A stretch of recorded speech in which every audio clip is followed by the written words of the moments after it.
et vous vous rendrez compte qu'à la fin, c'est 10 milliardaires qui possèdent vraiment toute l'information de France. Mais une victoire pour l'oligarchie économique, financière et industrielle qui a fait main basse sur la démocratie dans notre pays en asservissant à son profit la quasi-totalité des médias de masse. La contestation des médias est à son comble dans notre pays. Alors, ce qui frappe aux yeux quand on s'intéresse aux médias, c'est de se rendre compte qu'une poignée de milliardaires seulement contrôle la quasi-totalité de l'information en France. 2009 peut être l'année de naissance d'un nouvel ordre mondial. C'est que le président de la République n'a plus de pouvoir.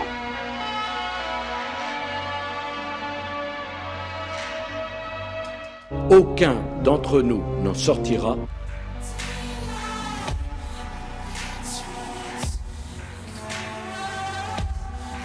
Mais que les Français, et lui-même aussi, croient qu'il a toujours les mêmes pouvoirs. La commercialisation de la chose la plus importante, c'est-à-dire la vie, la transformation de l'être humain en un objet marchand.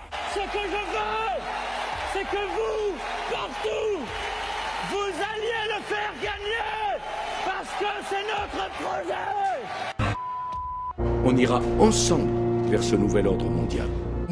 Alors même que l'écrasante majorité d'entre eux est désormais passée entre les mains de groupes du CAC 40.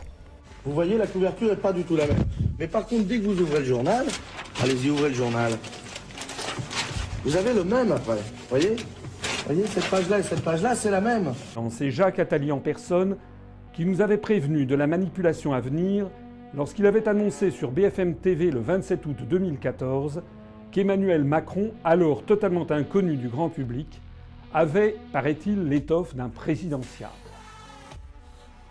Cette déclaration donna le coup d'envoi à une gigantesque entreprise de manipulation de l'opinion publique qui s'est étalée sur plus d'1 an et demi afin d'imposer dans la tête des Français l'élection d'Emmanuel Macron à la présidence de la République. Pourquoi une banque achète Le Monde? Pourquoi le Crédit Mutuel achète le quart de la presse quotidienne régionale? On les accuse d'être partisans, de servir avant tout le pouvoir en place et les intérêts de leurs actionnaires, d'être faibles avec les puissants et impitoyables avec les faibles. C'est pour gagner les élections et ensuite les élus rendent des comptes à ceux qui les font élire. Et personne, je dis bien, personne ne pourra s'y opposer. Faut-il redouter la loi qui s'annonce en juin prochain sur les fake news? Rien qu'au cours de l'année 2016, plus de 17 000 articles de journaux, 75 couvertures de magazines et des centaines d'heures de passage dans les plus grands médias audiovisuels du pays ont été consacrés à ce personnage et ont été assortis des commentaires les plus ridiculement dithyrambiques. Que faire pour que les médias redeviennent des forces pleinement démocratiques?